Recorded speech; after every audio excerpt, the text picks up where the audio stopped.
Would you take a chance and call someone from beyond the grave? Are you willing to risk your life to acquire specific information? What happens when you play hide and seek with an entity that you can't comprehend? Today, we test the believability of Cursed Games, Part 3.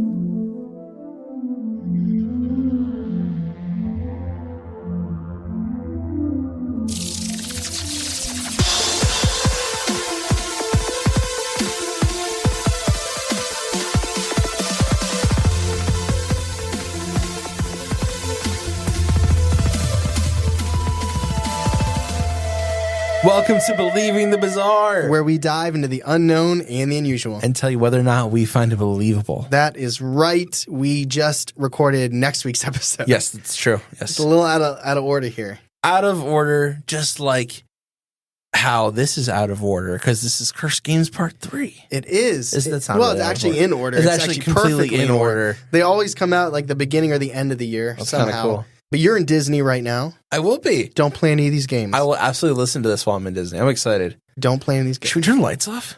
Let's turn them off. games. Okay. Let's cut them. That's unexpected. Are you ready to get scared? Oh my goodness. I'm ready to get creeps. We don't have that many lights when we record, but Listen, we're in a room. I don't even think it's light outside right now. can you... I feel like I need, you got my phone, my notes in my face. Yeah, I can see you. No, I'm not worried about that. Can you put your phone light on you or maybe, I don't know if it'll, I just want to see what it'll look like. Yeah, hold on. Like my flashlight? No, just like your normal screen.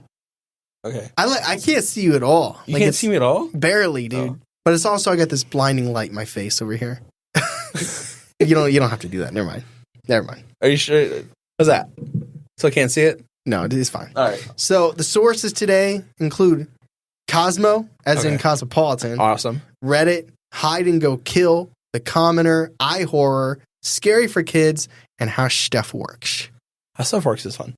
I That's got a lot of sources. I got 4 creepy, fun paranormal games. Are there a lot more games still? Because I don't know. There's more I games. feel like we're running out. I thought that maybe we'd be running after last. There's always these games.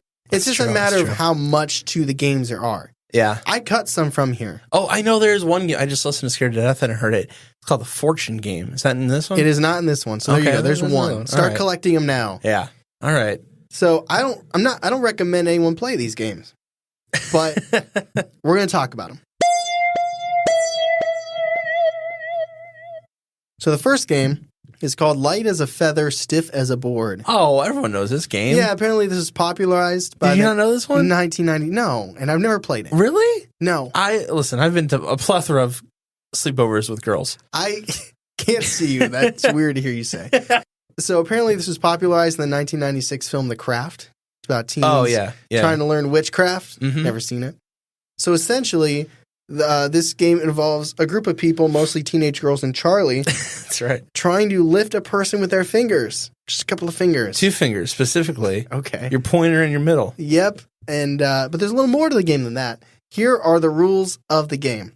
With a small group of friends, you have one person lie flat in the middle. Was that you, Charlie, with all the girls? Was that you in the middle? No, I was a poker. Okay. Oh my goodness. Once everyone's situated, have the person in the middle cross arms while everyone else slides 2 fingers from each hand under the body. Then you must start chanting first, she's ill or she's looking ill 3 times. Then she's looking worse 3 times.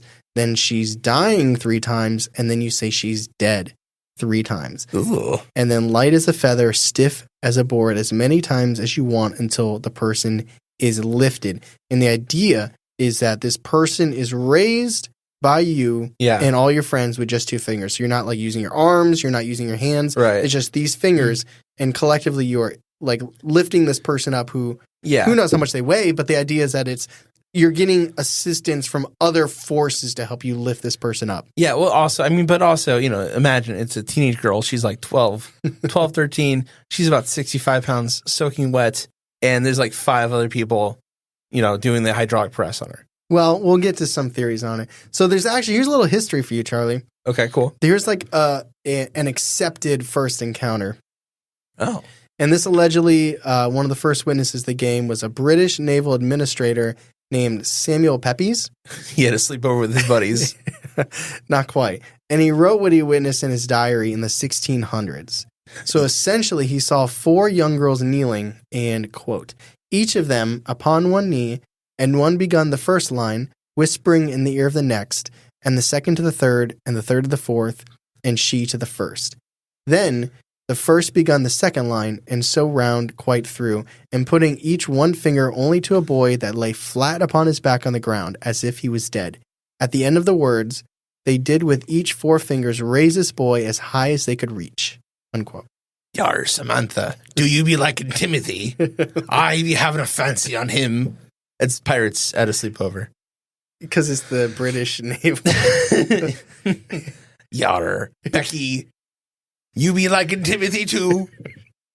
They just kill him. They sacrifice his body. Okay, I gotta. Now we're over it. I gotta bring him down. I'm sorry. No, that's okay. You know, this is the least creepy of the 4 that we're talking about. So if you have the sillies, now's the best time to get them out. Not that they're not each absurd in their own right. I feel like this one is almost not that scary, but almost that scary. That story had me a little bit. It's the idea that there's something else. I've also never said the beginning part.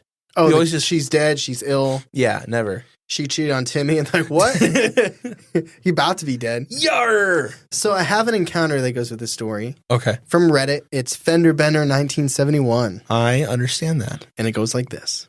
Quote, okay, here's the obligatory, this is my first post. Been lurking in Reddit for years. Finally made an account. Here's a little background about me. I've been fascinated by the paranormal literally as long as I can remember. When I was under 2 years old, my parents bought a beautiful old Victorian home in South Georgia. My father was a classically trained chef from Vienna, and they turned this home into a beautiful fine dining restaurant. They entertained the governor, politicians, and celebrities. We pretty much lived there. My parents, every single staff member, and even many guests had stories of very intense experiences there. I was very young during their ownership and the operation of this place. It got to the point that most of the adults were terrified to even go there. I don't specifically remember anything paranormal happening to me, but I do remember how much I absolutely loved the place. I never felt afraid. It had a very inviting feel, and I've always felt that way in times that I've returned.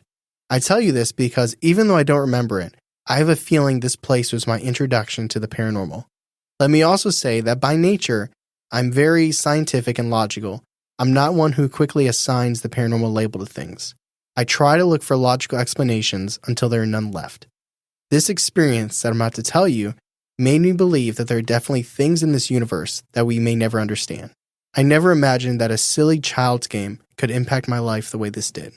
This story sounds so cliche, but it happened. It's been about 35 years, but I'll never forget the shock, awe, and pure terror that we felt. I was in the Girl Scouts with 8 or 10 other girls from my elementary school. We all participated from about 3rd to 5th grade. Like most kids that age, we played spirit games like Bloody Mary and things like that. Nothing of any consequence ever happened beyond us just scaring the crap out of ourselves. Not until this time. We were all really excited to have the opportunity to go spend the weekend at a Girl Scout camp. Other than the couple of years spent in South Georgia, I grew up in Metro Atlanta, so the idea of camping was really exciting to me. I use the word camping loosely because we weren't actually in tents. It was more like a summer camp kind of place. There were cabins with walls about waist high and then screens above that. There was no glass, just the screens around the majority of the upper half of the walls. On our second night, the chaperones had already retired to their small bedroom. Being a bunch of silly preteen girls and being slightly weirded out by being isolated in the woods, we were up late. I want to add that there was some kind of light on the outside of the entrance to our cabin, but the cabins were pretty far apart. We couldn't see any other cabins or their lights from our own. Someone came up with the idea to play Light as a Feather. The rest of us had never heard of it nor ever played it. As she explained it, we were all both scared and excited because there couldn't possibly be a better place to do such a thing than a creepy, isolated woods in the middle of the night, right? So we all positioned ourselves around one girl, her head in somebody's lap, 2 of us on either side and one girl at her feet. As instructed, we each put 2 fingers, index and pointer, from each hand under her body as we all sat cross-legged around her. We started chanting, light as a feather, stiff as a board. Light as a feather, stiff as a board. We didn't do the whole story about her being sick or dying or anything at the beginning. I remember it being oddly quiet outside. I also remember thinking, this isn't really going to work, but what if it does? I have no concept of my thoughts after that, nor do I know how long we continued to chant. The next thing I remember is her body literally seeming to have no weight at my fingertips, and she was rising up off the ground. I couldn't do anything except keep chanting. Her body was easily 18 inches to 2 feet off the ground when the girl next to me yelled, "Oh my God, it worked." And then bam, the girl in the center fell to the ground. It was a weird mixture of feelings. I was dumbfounded that it actually worked and kind of pissed off that she ruined it. That was quickly followed by fear. What the hell had we done? And it wasn't even over. We were all astonished and terrified. We certainly weren't going to go running to the adults for obvious reasons, but here we are in the middle of the woods in a screened-in cabin, terrified of what maybe we summoned. Before we even had time to verbally process what happened, we all saw them. Outside our cabin, up in the trees, were 3 blue, glowing orbs of light. I never heard of orbs before in reference to the paranormal at this time. I've been asked over and over if they could have been flashlights from someone else's camp or something like that, but they absolutely were not. They were at least 15 to 20 feet off the ground. They were not beams of light. They floated and literally wove through the trees, passing behind and in front of trunks.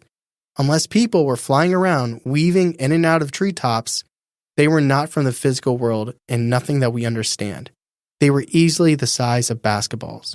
No one spoke and no one moved. We all stood there silently watching these things float around the treetops. I don't have much concept in how long this actually went on. I would say at least several minutes. It was scary just because it was there, but I don't remember feeling any sense of actual evil or dread from it. When they eventually stopped, we were all too afraid to make any noise. We dragged our sleeping bags and mats to the center of the cabin and huddled there for the rest of the night. I can definitely say that night changed my life. I know for a fact that something exists outside the physical world that everyone accepts. I certainly don't claim to be able to define it, but it is there. Unquote. That's creepy. That's actually really creepy. Really than I thought it was going to be. I feel like they got super lucky. I feel like they just happen to have, if they did summon something, it didn't seem malevolent. No. Because imagine the fun something evil could have had. Yeah, for sure. It's an interesting idea because the orbs is not tied to the story. Mm-hmm. And really, there's not even like, it doesn't explicitly say like you're summoning something to help you. That's just kind of like the underlying like... It's like implied, right? Yeah, like the idea, that's why you can lift her because, I mean, you're summoning something. But it's not like this is how to summon a Enter the Blank. It just happened that they did this and then they saw these orbs. Yeah, I feel like, yeah. It could have been super duper scary though.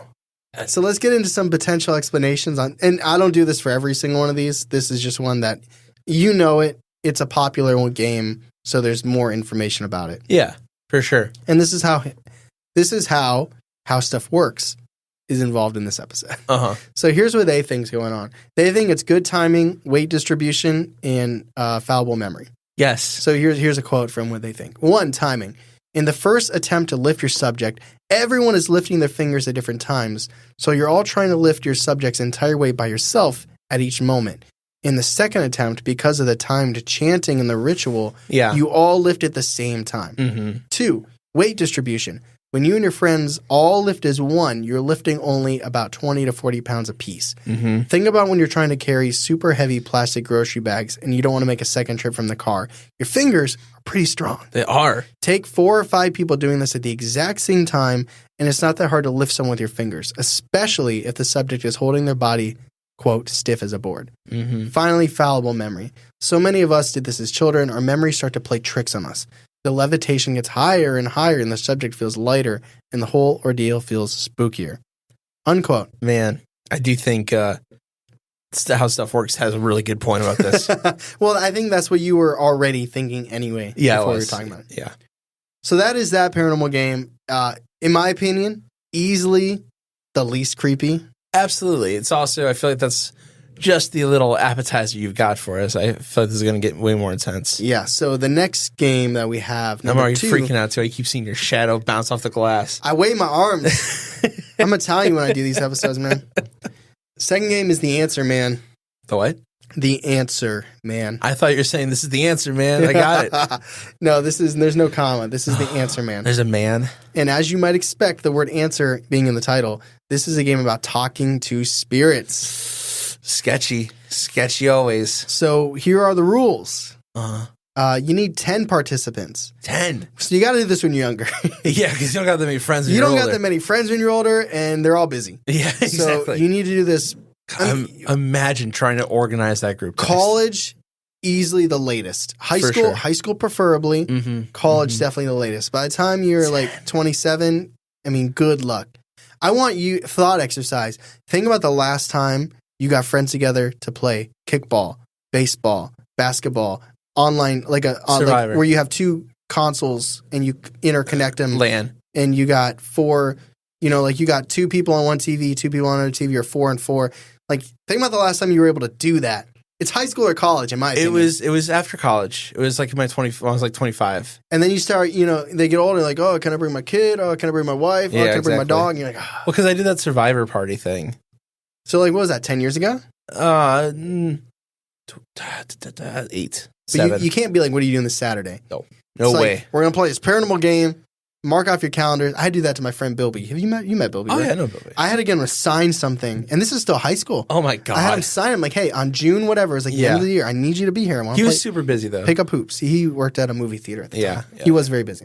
So here are the rules to the answer man. You need 10 players. 10 cell phones. Burner phones are recommended. Oh, my God. I'm going to say track phones are recommended, and we'll get into that. That's what a burner is. Well, isn't it the same you thing? can get, there's other ways. You can do like apps and things like that. But I'm saying like a track phone. Get a cheap flip track phone. Okay. Beyond that, Kevin Durant. So here's how you play. Here's how you play. Making the call. Step 1. Begin at any time and any place. Gather all 10 participants in a circle. Each person must have a phone number of the individual. Each person must have the phone number of the individual to their left. And if there's a girl and you're trying to pick up her digits, I'm not saying you shouldn't assemble this game just for the sake, getting her number. Get the number, yeah. Because your luck, she would stand somewhere else. Yeah, there's easier ways to get your girl's number.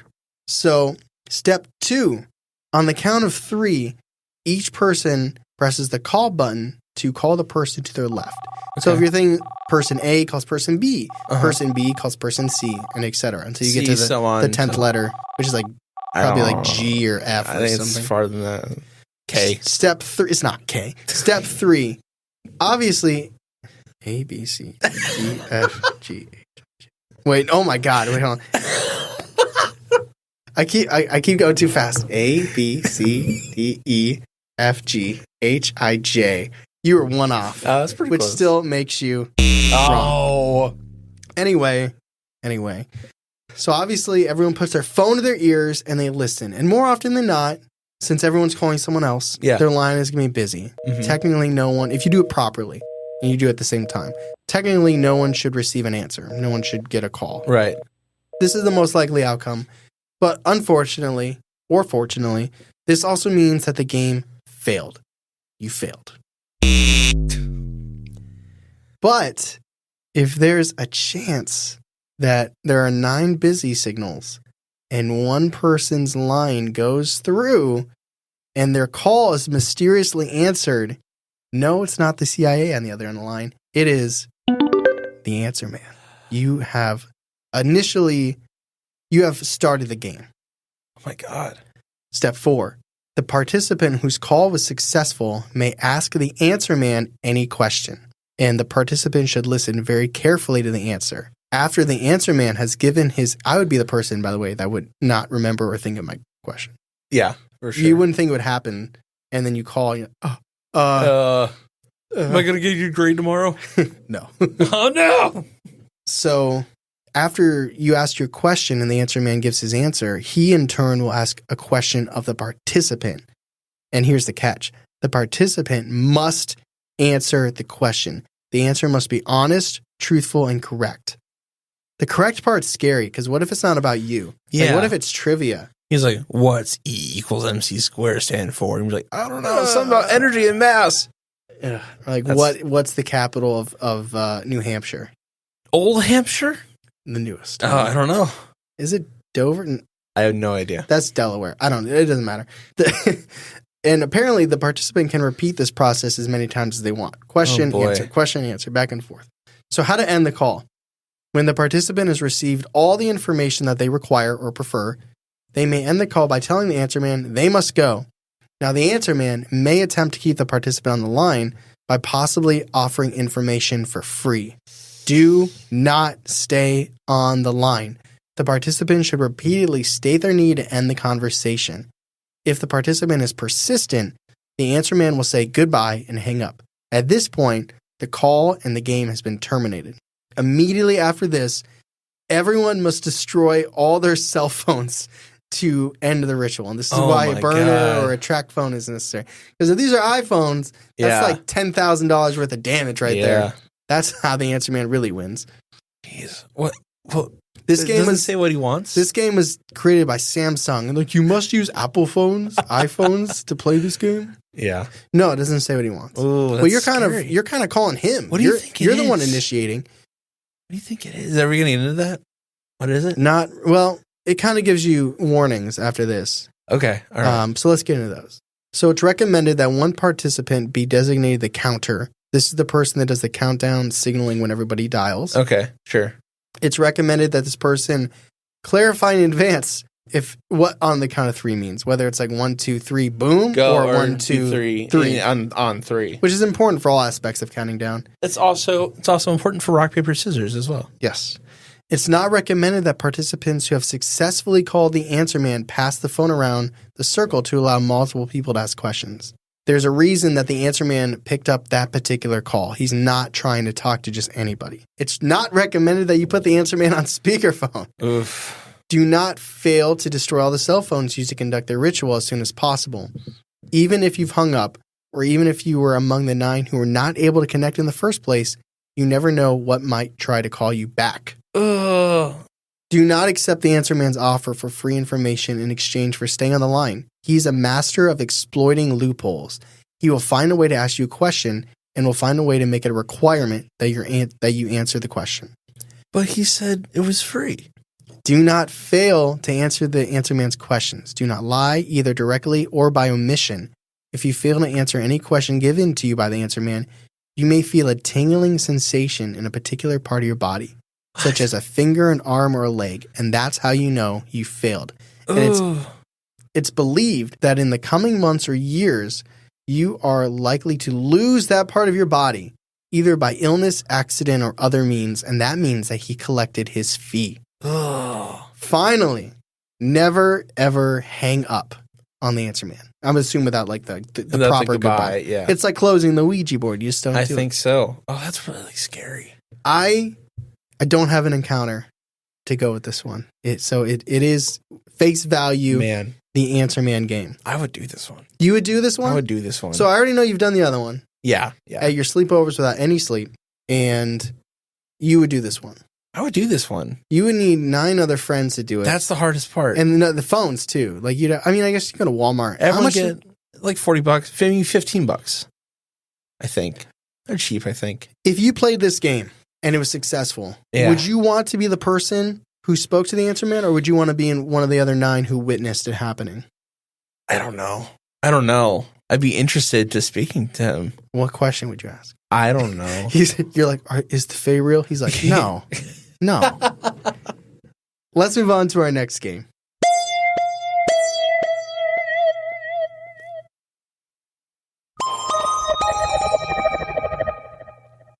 Okay. This one may be... The last 2 are pretty creepy. Yeah? The last 2 are pretty creepy. This one is pretty creepy. It might be the creepiest. I don't know. What is it? It's called Three Kings. Are you familiar? I know Three Kings Day after Christmas. Yeah, it's not that. I have no idea what this is. This is a game that one might want to play if there are specific questions that you're seeking in life. Can we accidentally play any of these games? No. There's so many rules to this game. Okay. You cannot stumble into this game. Okay. I just that's like one of my fears. Like when we're doing like this cursed games, like we accidentally do one. No, dude. When we get to this is This is like when you open the game board, like a board Yeah. game, and it's like got like 5 pages of instructions. It's got You're like a real manual. Like you're hoping that it's just easy to play. You're like, I don't want to think too hard. And then you just hope that someone else is like, oh, I'll read the instructions and teach us. And you're like, thank you. Yeah. Are you the person who does that? Because I'm not. And I hate doing go it. on YouTube, and YouTube tells us all. Okay. So this is a game. If you want questions, Google's not cutting it. And the incorrect AI answers you're getting it from ChatGPT aren't cutting it.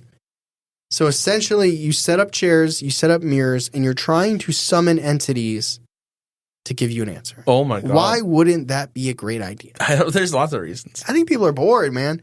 If you go through this game, like get a hobby, and I mean that very respectfully. I'm not trying to get a job, but you know, like I feel like to play this game and to make it work, and there's thrill seekers. Like I understand that. You know, there's a reason ghost hunters and things like that, and we've done that. But like games like this, it just feels like there's no win. Like, what question do you want to know? Where did we come from? He's like, I don't know. I just don't know. I guess I want to know more about the game. All right. So without further ado, here's how you play the game. Here's what you need. This is your checklist here. All right. You need a very large, empty, and quiet room, preferably without any windows. Okay. If windows exist, you need to be able to cover them to ensure total darkness. Highly recommended are basements. I don't know, man. We're in pretty much total darkness. We have a window, though. I don't think that counts. I don't know. You need a pack of candles. Don't have that. You only use one if all goes well. Thank goodness. And a lighter. You need a bucket of water in a mug. What? You need a fan. Not like a fan, like a listener. You need like a turn it on and blow cold air on you fan. My favorite kind of fan. You need 2 large mirrors. Don't worry, they won't be harmed. Or if they are, it's the least of your concerns. What the oh, God. You need 3 chairs. You need an alarm clock, and you need an active cell phone and charge the battery. You need a loved one willing to follow the rules and go along with all this craziness. And you need a small toy or an object from your childhood, which is your power object. Oh, my goodness. So if you've done check, and you've done all of those things, here's how you set up. We're not even playing yet. This is the setup. Yeah. So step 1, start your setup around 11 p.m. Place 1 chair in the center of the room facing north. Place the other 2 chairs exactly to the left and to the right, facing your chair, facing your throne. This is 3 kings. Throne. So you're sitting down facing north, and the other 2 chairs are at an angle facing you. Step 2, place 2 large mirrors on the queen and the fool chairs left and right of you. And just to be clear, you don't define which is which. You're setting it up. You put out the 2 chairs. Mm-hmm. It's not on you which one's the fool and which one's the queen. Right. Try your best to have them stand at a 90-degree angle, or else you get more or less than 3 kings. And you sit on your throne facing head north. So you should be able to perceive your own reflection in each of the 2 mirrors without having to turn your head. This is not about looking directly in the mirrors. This is about using your peripheral. Mm-hmm. Okay. So you're not at this point, but the idea is that you're sitting down in this throne. You have these 2 chairs with 2 mirrors on them, Mm-hmm. 1 mirror per chair. And while looking straight ahead, like I'm looking at you, Mm-hmm. in my peripheral, I would have a shot of these 2 mirrors. Mm-hmm. If you see your own reflection in the corner of your eye, just barely, then you've done it right. Step 3, place the bucket of water and the mug in front of you, just barely out of reach. Step 4, place the fan behind you so it's blowing on your back, Mm-hmm. and turn it on. Don't set it to maximum power. Medium or low is perfectly fine, and leave it on. Step 5, turn off the lights, just like in here, Charlie. Good job. Make sure to leave the room's door open. Mm-hmm. The door stays open. And now you leave and you go to your bedroom. Step 6, set the candles by the side of the bed next to a lighter. Make sure your alarm clock and your phone are there. Leave it charging and set your alarm clock for 3:30 a.m. Oh, my God. Don't do that. Step 7, turn off the lights in your bedroom and somehow go to sleep while holding your power object and get some rest, because there's a chance you might need it. Oh, my gosh. So the prepping is done. So you have all the objects. You've set up the room. Let's just pretend it's a basement. Yeah. You're sleeping now. And now it is time. You ready? Yeah. So your alarm goes off. You wake up at 3:30. Turn it off, but don't turn on the light. You have exactly 3 minutes to light your candle, grab your cell phone. I would assume get the person that's supposed to be doing this with you. Yeah. They're not in the room with you, but they're like your partner Mm-hmm. in this. And make your way to the dark room and sit in your throne. it is imperative that you are sitting in your seat by 3:33 a.m. Now, I don't know why you couldn't wake up at like 3 to give yourself more than 3 minutes, but the rules are 3:30. Also, do not forget your power object. They recommend checking for potential red flags at this point in time. Mm-hmm. If your cell phone didn't charge for whatever reason, abort the mission. If the alarm didn't go off exactly at 3:30, abort the mission. If you find the darkroom door closed, because remember, you opened it, you left it open, but if that door is closed, abort the mission. Ugh. If the fan's turned off, because you left it on, abort the mission. If you have to abort the mission due to any of these above, leave the house and take your loved one or your friend, your partner with you. Go to a hotel or something. There's no need to run. You have time to grab a jacket and your keys or whatnot, but leave. And after 6 a.m., the coast should be clear. Oh my gosh. If all is going according to plan, you can proceed to your throne. Again, do not look directly at either of the two mirrors behind you and do not let the candle go out. The fan is behind you and you're protecting the candle with your body, which is standing between you and the candle. And the reason for this is that if you move, then the candle will go out and it'll end the ritual. So if you feel like things are getting bad, that is kind of like a fail-safe. If something tries to take you, I see. Then the candle goes out. So you're looking straight ahead, not the darkness. It's said that if you look at the mirrors directly or anything other than straight ahead, that it can pull your consciousness inside and you'll become trapped by the kings. Oh my. During the setup, there's no way for you to define which one is the queen and which one is the fool. That's your job to find out. And from their point of view, you're either the queen or the fool too, hence the three kings. I see. While keeping your eyes straight ahead, looking into the darkness, if you have any questions, you may now ask them. You may not receive a response. If you do, it'll come from the direction of one of the two mirrors. You must remain in your throne until 4:34 a.m. It's your partner's responsibility to call this out to you to officially end the game. What they've been doing this whole time, I have no idea. If playing on TikTok, trying to get your attention or calling your cell phone doesn't work and you're in a trance, at 4:34, your partner should enter the room and take the mug, dunk it in the bucket of water, and then splash it on you. It'll kick you out of your trance and it'll end the ritual. If your body's moved by any of the spirits in the room, it should cause the fan to blow out the candle, thus ending the game. And your power object's intention is to help guide you and keep you grounded so you don't lose consciousness, you don't get sucked into anything, and the trance is only at a level where you can speak to these entities and still be awoken by your partner. Mm-hmm. You're not sucked away. Almost like forced astral possession. Yeah. And that's pretty much the game. That feels stupid. It's a lot of work for whatever questions you may have. I guess like if you're that person that's so like what might compel someone to play a Ouija board game, to get a question to something. I guess this is like if you have larger than next step, I think. Yeah. Larger than life questions, or if there's someone that's passed and you want to know if they're okay, or this one's like the creepiest to me. Like I think it's far creepier than the Answer Man or Light as a Feather.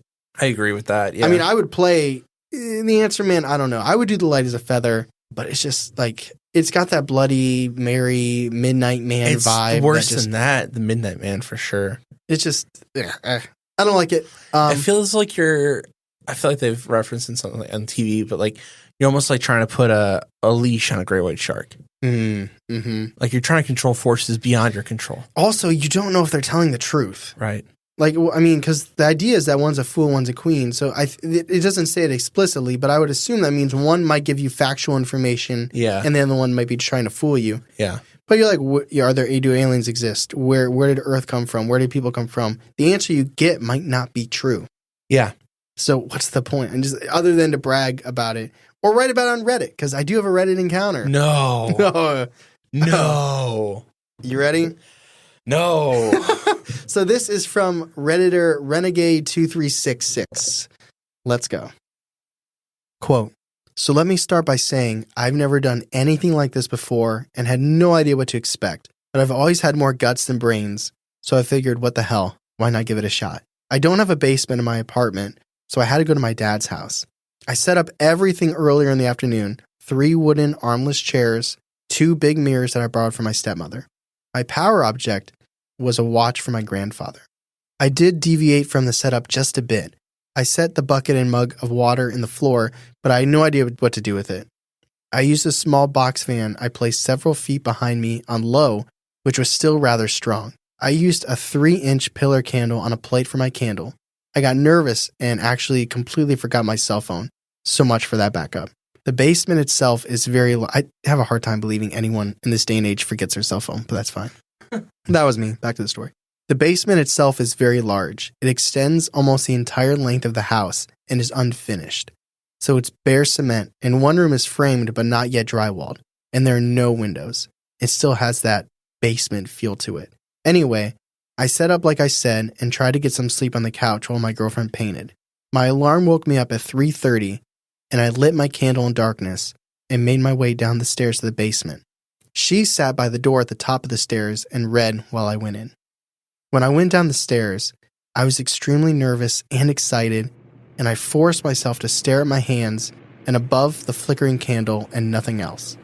Immediately when I entered, I felt like someone was in the room with me, a definite presence. I made my way to my throne, being very careful not to knock anything over or to look at the mirrors, and I took my seat and looked directly ahead in the darkness. I sat there very still for several minutes, staring into the darkness and trying to concentrate where the candle flickered in my hands. The dim light made it feel like everything around me was jumping and moving, and I kept seeing my reflection dancing in the mirror to my peripheral. Shortly thereafter, I started to feel as if the room had no walls. There was a sense of emptiness, like I was in the middle of a never-ending blackness. I sat there trying not to get freaked out by the feeling of openness when I started seeing more movement in the mirrors on both sides of me. They moved even when I didn't, and when I shielded my eyes from the candle, trying to eliminate the glowing under my face, they still moved. At this point, I began to get really nervous and focused incredibly hard, trying to make sense of the things I was seeing in my peripheral and fighting the urge to just look. Focusing so hard on my peripheral and the steady hum of the fan behind me actually started to give me a headache. I was trying so hard to see without looking that I didn't notice at first when I started hearing the murmuring. It didn't sound like whispering. It sounded more like listening to a conversation through a pillow. And I don't know how long I heard it before I realized it wasn't just in my head. The fan sounded like a hurricane, and I felt like I couldn't hear over it. I kept seeing movement in the glass, and as I was leaning forward, I resisted the urge to look. I asked if I was alone, and the murmuring went silent. I waited several minutes in silence on the edge of my seat. I don't even think I breathed. I resisted the urge to bolt up the stairs like a little kid. "Who am I talking to?" I asked. "Someone who knows," came from my left. "Yourself," came from my right. Both answers were clear as a bell. I seriously got the creeps and considered just putting the candle out right then. Instead, I asked, "Somebody who knows what?" I heard more murmuring coming from both sides, both talking over each other, and I couldn't make out anything that was said except, quote, "Why you're here." The movement in the glass seemed to increase on both sides.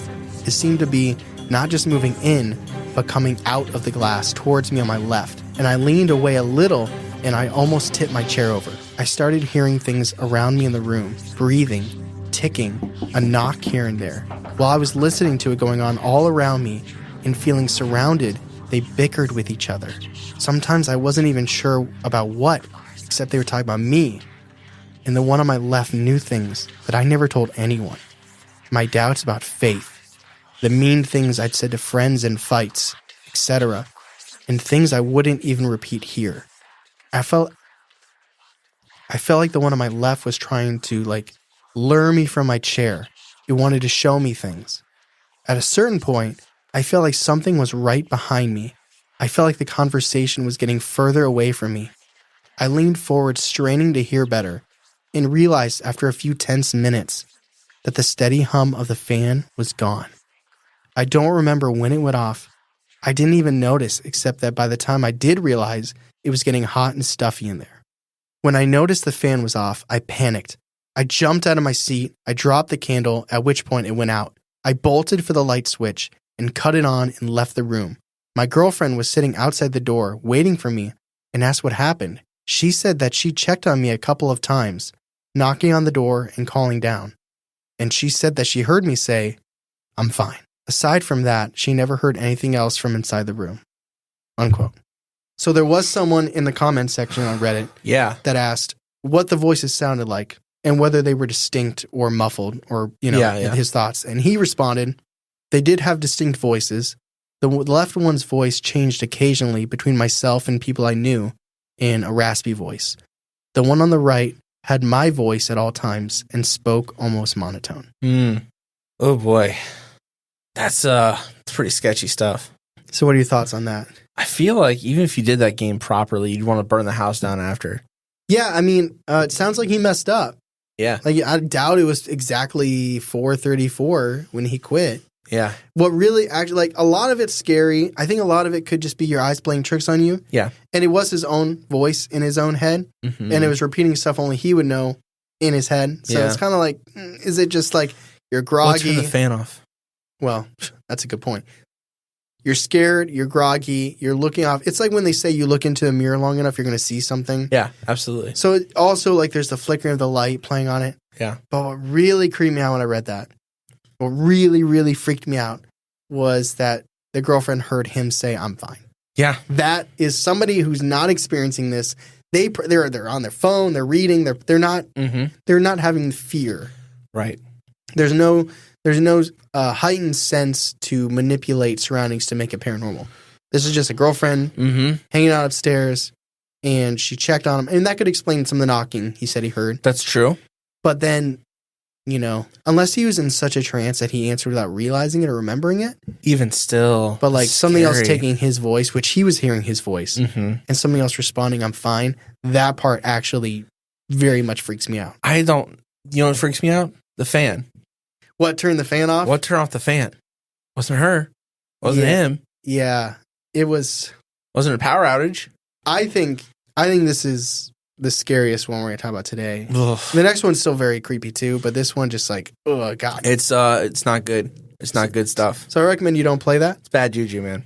But that is our third game. It's like the Ouija board to the next level. Yeah. And there's so much, like, you can't, like your fear, you can't accidentally do this game. No. This is so intentional. Very purposeful. So let's get to the fourth game, the final game. What's it called? This game's called Dry Bones. What? Ew. This is essentially a loosely fun game of hide and seek. Loosely fun game of hide and seek. Super loose. Let's get into the rules. Oh, yeah. 1, this must be played exactly at 12:01 a.m. Oh, you shouldn't do that. 2, you gotta be a night owl to play these games. At least the last one, you got a little bit of sleep. Yeah. 2, all doors in your home must be closed and secure. That includes cabinets and cupboards, anything that can open. 3, turn off all lights and electronic devices. 4, turn off anything that emits sound, like radio, TV. Yeah. Your record player. Your iHome. Remember those? Oh, yeah. Boom boxes. When all is completely silent, you are ready to begin. If you hear anything that sounds out of the ordinary, then you should leave the house immediately and don't return until next morning. I agree. It means he's already there watching you. Sometimes even reading about this game can make him draw near. Stop. This is still intentional though. You can't accidentally. Well, no, I don't think you can. No, I don't know. No one's turning off all electronics. No, it's right there. We got Senair. It's literally right there. Have you heard about Senair? If you're going to continue, you should focus your mind on something you really want. That is the intention of the game. You're playing against this entity, and if you win, you're supposed to get something that you want. Okay. But it's supposed to be realistically achievable. So don't be like, I want to be able to fly like a plane, or I want the Browns to win the Super Bowl. Like, it has to be realistically achievable. So next you light a match. Okay. And you wait for it to burn out completely. Sure. Patience here. Don't blow it out. Don't like flip your, shake your hand. Mm-hmm. If the match lasts at least 15 seconds before it goes out, then he is pleased with you and you may continue. Oh, boy. Lie on the ground, supine, and say, I am aware of your presence and I welcome you into my home, but not my body. Come now, unquote. And you shouldn't welcome anything in like that. Then you should get up and go to the largest room of your house. And the next part could take a long time. It could take 5 minutes. It could take 5 hours. There's no set time. So again, you need to be patient. That is a key factor in this game, patience. This part would kill me because what you're supposed to do is when he's ready, or if he's ever ready, you'll hear a low moaning sound, an unearthly moaning sound, low, nearby. That is supposed to be the initiation of the game, like the acceptance on his part, not just the candle's like, okay, I'm here. Let's see what's going on. Mm-hmm. And by candle, I mean match. But that sound is like game on. That's like the green light. That's kickoff. Gotcha. My problem is like, so here they say if you hear anything different, if you hear a voice, if you feel a pressure on your body, you leave the house immediately. Anything other than this low moaning sound, bad juju. Okay. But you hear a moan and you're like, is it low? Is it a little, is it tenor? It's like I know the way that my mind works. Like, I'm not a perfectionist, but like I need like clear cut. I hate ambiguity. I hate it. It has to be this level of hurts. Yes. Like it needs to sound like this. Like once you start, I live in the gray area. I'm cool with gray areas. But once you start breaking in things like this, like it freaks me out. Like I double check the shit out of things. Like I don't like it. So this would be enough to make me not want to play the game on top of everything else that could happen.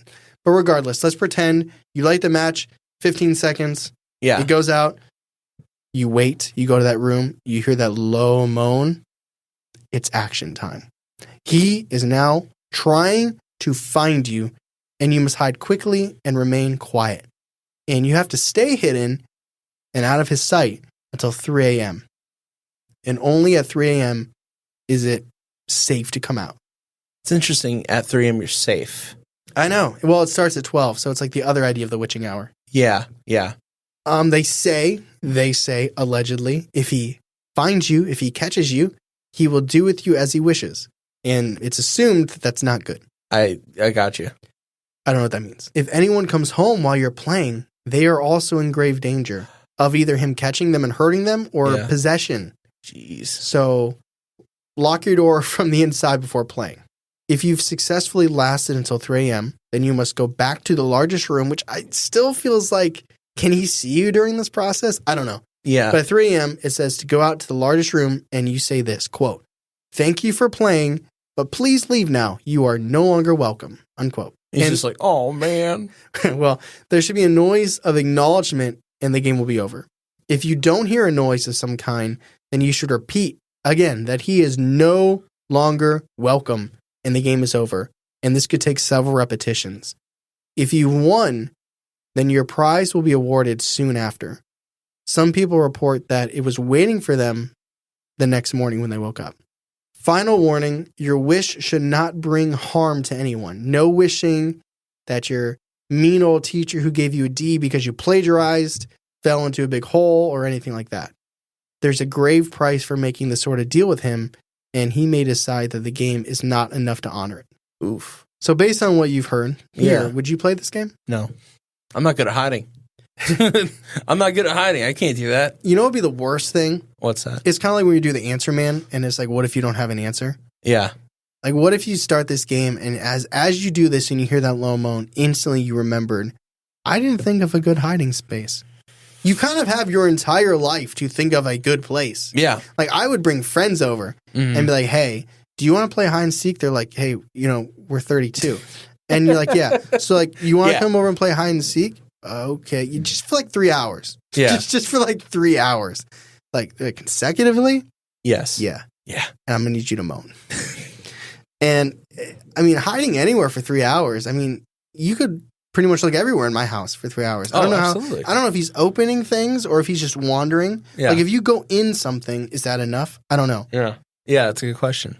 But like, I have an idea where I could hide. I wouldn't want to be there for 3 hours. no, there's nowhere I'd want to be for I don't know. It's very scary. He would catch me, my butt up in the corner of my closet, and just like, oh no. Yeah. He's like, gotcha. Yeah. I'm like, oh man, I'm done. So the next part of the episode would be the discussion if I didn't have a Reddit encounter. No way. So here's an encounter from Redditor Crooked Soul. Quote, This one was probs, without doubt, the most nerve-wracking ritual that I've ever attempted.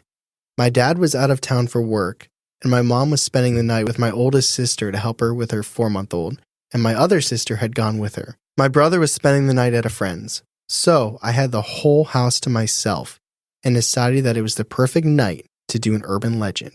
Here we go. At 11 p.m.-ish, I gathered my supplies, which were a box of matches, a watch, a small analog clock, and I drank a can of Monster to keep me awake during the part where you're supposed to wait for him to show up. Around midnight, I go to the bathroom, which is down the hall from my room. Around 12:01, I turn out the light in the bathroom and I shut the door. Now, I light the match, which burns for about 20 seconds or so, according to the analog clock, which I plan to carry with me. I visualize my wish, which I'll tell you at the end, and I lie on the ground and do the whole I welcome you speech. Around 12:03, I walk downstairs to the living room and I sit down on the couch. Around 12:15, I hear a faint ghostly moan and a rattle or two coming from above me.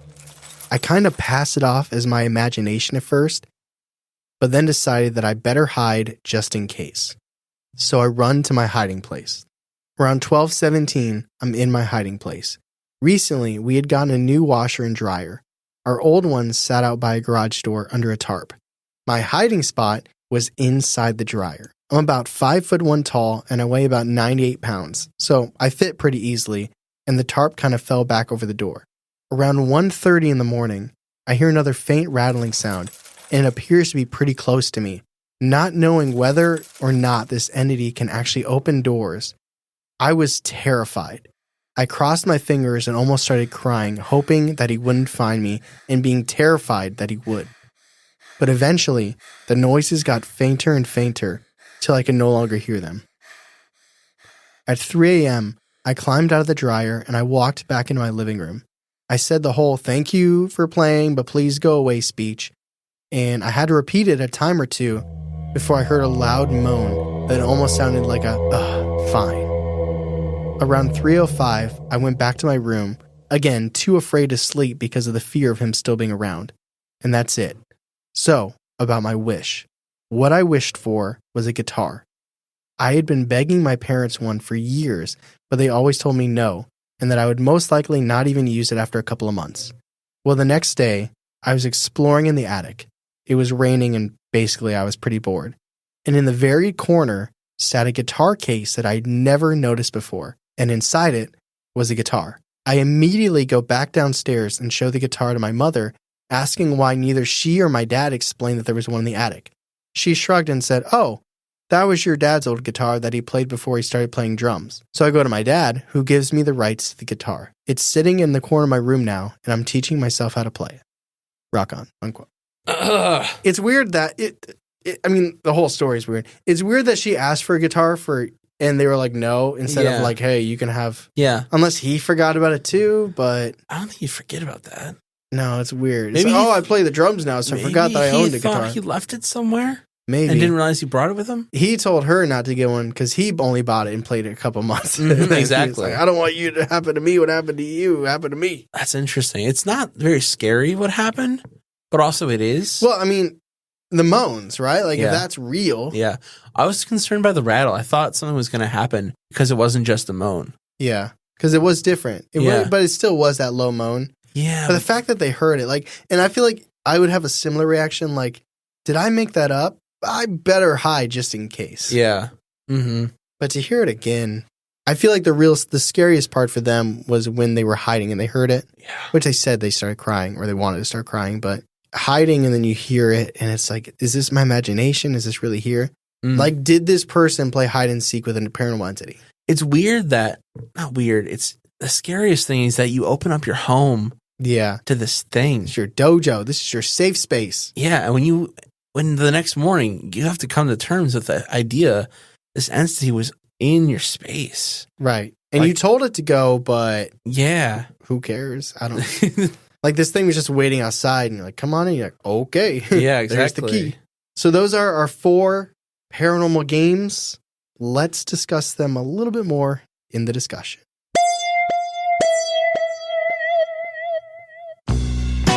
Now is the time that we like to stop the episode and thank our newest patrons, who, as of the recording of this podcast, includes Denise and Savannah. Thank you both so much for joining our Patreon, our little bonus community that we got going on. I don't know if you can tell, because you can't hear him, but Charlie's not here right now. Why? Because Charlie is playing his own cursed game of trying to navigate the lines of Disney. Shout out, Charlie. Hope you're having fun and not sweating too much under that Florida heat, although it's wintertime. So, but anyway, we like to normally shout out a couple things, highlight a few things from our Patreon. I'll do two just because Charlie's not here. One is bizarre news. That Miami Mall episode we did kind of would have fell in that. I think if we didn't make it a full-time episode, it would have been a bizarre news segment. But rather than the stories, the cryptids, the encounters, things like that, you know, the historical things that we talk about, bizarre news is like, this Bigfoot was spotted here, like a paragraph, or this person thought they saw an alien. You know, we talk about those more topical little moments. You know, Daily Mail has a bunch of them, things like that, Daily Star. It's a ton of fun. We get to just bounce around these little paranormal happenings that are in the news. And it's always unique to see what kind of stories are out there.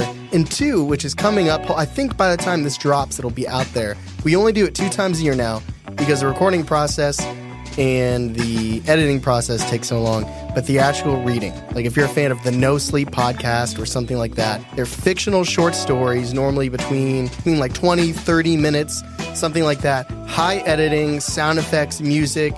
The voice acting is done well. This most recent one was done by producer Ben's wife, Mel. Shout out, Mel. So that is theatrical reading. It only comes out twice a month, but it's a lot of fun. But there's so much else that we do on Patreon. Segments, games, interviews, Google Hangouts. We watch movies together with you on Netflix. We watch horror movies outside and review them. Tons of stuff, behind the scenes stuff. It's a lot of fun. I think we said it last time, but we put out like 5 to 8, easy 5 to 8 bonus segments a month. Sometimes more, maybe sometimes a little less. But if you're a big fan of the show, we think you'll like it. But with that said, let's get back to the main episode. So, Charlie, just as a quick refresher, we have the light as a feather, stiff as a board. We have the Answer Man game with the phone calls. That one's scary. The 10 phones. I wish we had an encounter about that one. I know. Maybe there's one floating out there. Yeah. But if it's not even on Reddit, then... Right. There's the 3 Kings. Scary. With the mirrors. Very scary. And then there's this hide and seek game. Do you think the mirror, the 3 Kings game, do you think that one's just in your head? Do you think the circumstances allow it to be in your head? Absolutely. Because you're foggy, you're just waking up. There's essentially no light. Mm-hmm. The light that you see is the flame, which causes things to flicker. Mm-hmm. So you see shadows and weird things in the mirrors. Acting like it's 1800 in here. It also could be the perfect opportunity to put yourself in a mental space to allow things to come in. Yeah. Because like you're open, you're weakened. Yes. And it's dark. Probably as open as you're going to be ever. It's so like you're in an area that doesn't feel confined anymore. Right. Like you can't ground yourself. Mm-hmm. You can't really see around you. That's literally the point. Yeah, like it puts you in a mental space where maybe you are open to these entities coming in and talking to you. But it also could be completely psychological. Do they sit in the chairs, you think? Do you think they come, they sit in the chairs and they speak to you? I don't know, because I think the mirror is like their gateway. So I don't know if they ever actually come out of the mirror and sit in the chair. I feel like it's more of a representation. Yeah. Like they're in the mirror and the mirror is in the chair. Yeah. If it came out of the mirror, then I think you have problems. Bigger fish to fry. Yeah, that sounds... The scary thing is like when in the story we talked about, like the fan went out. The girlfriend heard a voice. That's scary. Like there are things in that story, that encounter that we talked about that seemed to go beyond. Because everything else, like... I started feeling like I was in a different room. Okay, you feel like there's a presence. Well, you're hyping yourself for paranormal. Mm-hmm. These voices sound like my voice. Well, it's your head. Yeah. You know, you're seeing things move, the flickering. Like those things I feel like kind of lend themselves. Yeah. Even the knocking of the girlfriend on the door. Yeah, it could have been his girlfriend. But where the girlfriend hearing I'm fine. Yeah. Like I feel like when you're not primed to have something paranormal, like if you go to Olive Garden and a chair starts levitating. Yeah. It wasn't you weren't primed to see something paranormal like you watch a horror movie. No. Like when you watch a horror movie and then you go to bed that night, you don't want your arm dangling over your bed. Right. You don't want to go down to the basement and do the litter, even though it's been 2 days. Yeah. You know, but it's like if you're out and about and you experience something, or, you know, you're at a friend's house watching a comedy movie and you see something, then it's kind of like, okay, my mind isn't primed to see something paranormal. Mm-hmm. This whole game is priming you to see something. Absolutely. But that's also like, that's not to say that rituals aren't real. Like if you're preparing to do a ritual, yeah, is it you're priming yourself to see something, or you're actually doing the steps necessary to make the paranormal thing happen? That's a I don't good know. question. I don't know. The scariest part to me for that story is the fan. The fact that it turned off. So the failsafe was turned off. how would you rank these? And don't think believable right now. Okay. How would you rank these in terms of scare factor? And then how would you also rank these in order of ones you would do versus ones you wouldn't do? Okay. So like 1 is least scary, 4 is most scary. 1 is most likely to do, 4 is least likely to do. I feel like the dry bones is probably, it has potential to be the scariest. Yeah. I don't think it was in this What's case. a hiding aspect too? It's like, Yeah.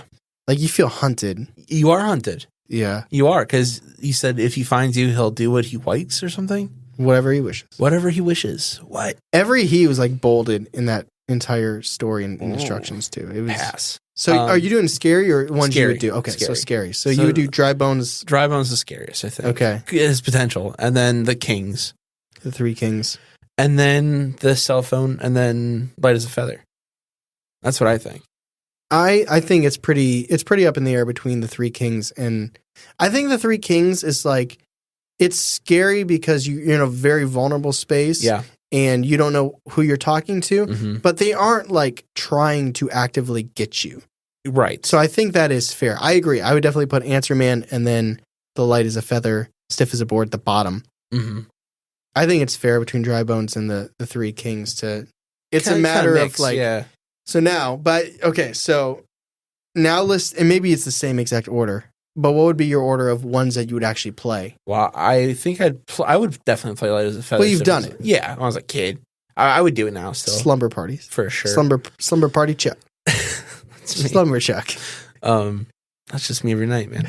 I would play the Answer Man game. I think I would. You just have to buy all your friends' track phones. Yeah, that's the most expensive part. You're like, damn, Is that this question- better work. I would ask for lottery ticket numbers. Oh. I would ask for something, to What? give me a game. Sports, but give me the exact score and winner of this year's Super Bowl. give me. Yeah, He's like, you want to slide some our way or what? I'll answer his questions. Until he's like Baltimore over Detroit, 27-10. You're like, damn it. I'm like, good for Lamar. We're so separate on this. I'd be like, is a receiving team going to run it back for a field goal for a touchdown? Man, that's what I would ask. That's what you would ask? Yeah. And then he'd be like, what's your favorite color? What if he lies? He's not supposed to lie. You're not supposed to lie. He's not supposed to lie either. You're not supposed to. That's the what are bargain. you gonna do? What are you gonna do? Waste my money, I He's guess. like, oh, that hasn't happened yet, bro. Anyways, back to you. Oh, man. I'd be sad. So you would do light as a feather, stiff as a board. You do Answer Man. Yes. If you had to do dry bones, or you had to do 3 kings. I told you, I'm not a good hider. So you do I 3 would- kings? The king. Well, I think that's fair. Yeah. I think I'm not that's a good- fair. I'm not a good But you hider. wouldn't do it. Like, you don't want to do it. I don't, Like, if there's no one pressuring you, would you do I don't know. the 3 kings? Okay. Right now, I don't want to. I would be your person. I could see myself doing it. That's very hard. I would be your person. I wouldn't even have to go to bed. I'd already be awake at 3 a.m. And I 4 a.m. would be a little tough. If I fell asleep, you wouldn't hate me, right? But like, I would be the person. I would be Walk out possessed like the Paranormal Encounters. I wake up, I'm like stretching, like I hear birds chirping, look at my phone, it's like 9:30. I'm like, fuck! You go, and then I'll be calling Ben. Hey, how do you feel? How do you feel about podcasting? Oh, man. Every week. Charlie vanished. He went in the mirror. He either drank the water or he tried to get out of it, but it didn't. So maybe. I'm like a soft maybe. Okay, let me throw back here for a second. Okay. Gun to your head, you got to do it. Would you rather do the 3 kings or would you rather do the elevator game? 3 kings. Whoa! The elevator game is scary. Okay. If it's true, if every room, everything that happens, and go listen to Curse Games Part 2 if you want to fill in on that. But if every aspect of that game is true, I agree. Yeah. Terrifying. You could be trapped somewhere. Yeah. I think the Three Kings is interesting because it's scary, but like you said, it's not supposed to be actively hunting you. Yeah. I mean, hide and seek in general, you get kind of that like anxious, like, oh, I hope they don't find me. You know, it's that primal, like, oh no. Yeah. But like knowing an entity that could definitely do something terrible bad things to you. Yeah. So what about you? I don't think I wouldn't do any of the. Well, sorry, that's not true. I would do the light as a feather, stiff as a board. You wouldn't do the no, Mr. Answer? I would. I mean, you got 10 friends. You know what would be tough? It would be tough to get everyone serious. I feel like people would have the giggles, and I would hope it wasn't me. I would hope it wasn't me. Didn't get the I would answer? also be afraid that like somebody would mess up, and you wouldn't do it on the perfect time, or like you'd have a little bit of a lag, and one person would call, and it would just work, and you would reach the person next to you, and then you're like, what now? I would try that one. I think you hang up and try again, right? I guess. So those ones I would try. I don't think I wouldn't do either of the other two. The same reason I have no interest in doing Bloody Mary. It's just not worth it to me. There's nothing. I mean, it's funny. Like maybe I would ask like a question like that I could make an insane bet on. Yeah. Like just put like $5,000. But Exactly. it's like, is that worth your life? I don't. You know. I mean, if it could change your life, right? So But if you also- put like $5,000 on like the Super Bowl, you win like $17 million. He tells you the right answer, and you look at the odds are like minus 600. You're like, so I can win like $100. Yeah, exactly. Like, He's like, but you know, like mentally, like I feel like, what if it like damages a part of my psyche doing this game? Like, what if it just like crashes my stability, like your my mainframe, mental stability? right? It brings you down. Like it, yeah. What if you know the truth? You know, like you see instead of just thinking ghosts are real, you know they are real. You know spirits are real. Yeah, which we kind of both have experiences, and we both believe. I know, but it's also hard. You can still doubt ourselves enough. Like you play that, but then again, I probably would doubt myself in those situations. Yeah, I would not do dry bones. Like I have no interest in hiding. I would second guess. Are you good at hiding? We just talked about this. I'm like a seller. Well, not on here. I'm a seller. I'm not flexible. Like Yeah. but I'm small. I'm like 5'7". So Yeah. I don't know. As confident as I would be in a hiding space before I started playing, the minute I heard that low moan, I would instantly start doubting it. Would you leave? I don't think you can leave. I think it said if it was like anything other than a low moan. Yeah, but then he's probably there. Like if something's off, I don't know. Maybe I would leave. Yeah. Unless the moaning came from the direction of exiting. Oh, I mean, I have multiple in your exits in car. my house. Oh God, not my hot. Like I work from home, bro. You can have it. It's paid off. I don't know how I want to rate them as a collective. Like, are there any of them you wouldn't do? Well, no, actually, this is how we did it before. We can't go unbelievable because we don't want to play there's them. two of them I don't want to play because Yeah. there's that even the slimmest chance. I'm not going unbelievable on any. So, I don't know about believable either. Between viable and skeptical, that these could be real. Like, for instance, the light is a feather. I believe the science behind that. I was going to say, I don't think that one's real. I don't. I think the story, the one you read, I think those two things are not the same. Mm-hmm. I think The orbs versus what they I think did. I think that's what's it called? Coincidence? Yeah, well, not coincidence. The correlation? Correlation versus Causation? Yes, I don't think it was causation. I think it was a coincidence. But the other ones, like, do you think it's believable that playing the mirror game, you could draw up these entities? Or Absolutely. do you think laying down and inviting something in there, you're playing a real hide and seek game with an entity? The second one is the hardest, but I think the third one, or the King's game, I think you're opening as many doors and portals as you can. It's like a form of meditation. Yeah, and mirrors are a type of portal, can be a type of portal. Yeah, and you're like putting them kind of like not across from each other, but... There's two in the room.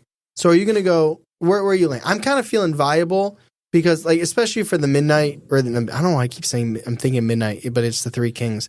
I think it's viable because I think you can psych yourself up. I think there's a good chance it could just be completely internal. But if there's any chance that you can meditate, open things you're not supposed to, you have the mirrors involved. I have no interest in playing it ever. So I think there's at least some ounce of me that believes it could be true. So why do it? I believe it's true. Yeah. I believe it. Well, I'm going to go entities. viable kind of as a whole. I'm not as the feather. Right. But what are you going as a whole? As a whole, I go viable. Okay. So that is our episode on Cursed Games Part 3. These are always, like, I looked back. It was like December was the first one. January was that one. And this is February, so maybe the next one has to be March. Maybe. I'll let it be. I'll take the next listener submission collection. You can take the next Cursed Games. Sounds like a plan to me. It's fun. The Cursed Games? Yeah, it's just so much fun. It is fun. It's just like imagining people wanting to do this. And I know there's thrill seeker. I mean, there's people jumping off bridges on GoPro. It's so intense with something that you can't take back.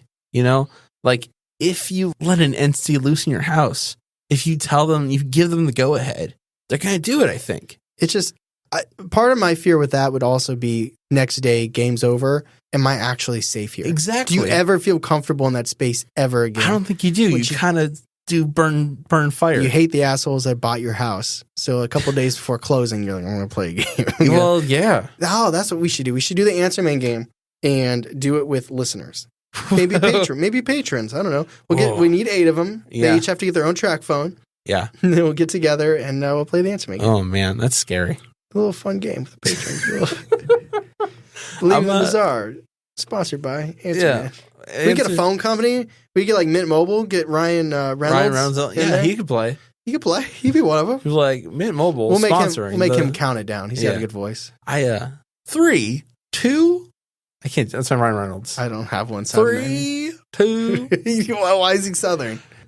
I don't know. Well, you know what? If you liked this episode and you want to let us and other folks know about it, if you're on Apple, you can leave a 5-star rating and a review. Oh, man, that's great. I appreciate it. We love it. We share with each other. It's awesome. If you're listening on Spotify, you can comment directly on this episode and every other episode we've done. Let us know your thoughts. And if you're listening on any other device, cool. Probably Spotify. Cool. Well, no, but those are the two. Spotify true. and Apple. That's true. And if you've gotten up to this point so far and you've listened to all the episodes and you want some more, you caught up. There's a bunch on Patreon. I don't know how to explain. There's a more. That's the value descriptor I think works the best. A bunch. Many recordings, games, fun segments, behind the scenes, quizzes, us quizzing each other, Ben quizzing us. We watch movies together, a Google Hangout, which we literally did today, where we just chat with different tier members for an hour, watch movies together. It's so much fun. We put out a bunch of different stuff every single month. So go check that out. But thank you for listening to the podcast that's willing to buy 10 phones to potentially talk with a paranormal entity. As always, I'm Tyler. And I'm Charlie. And catch us next week on Believing the Bizarre. A podcast as bizarre as you are.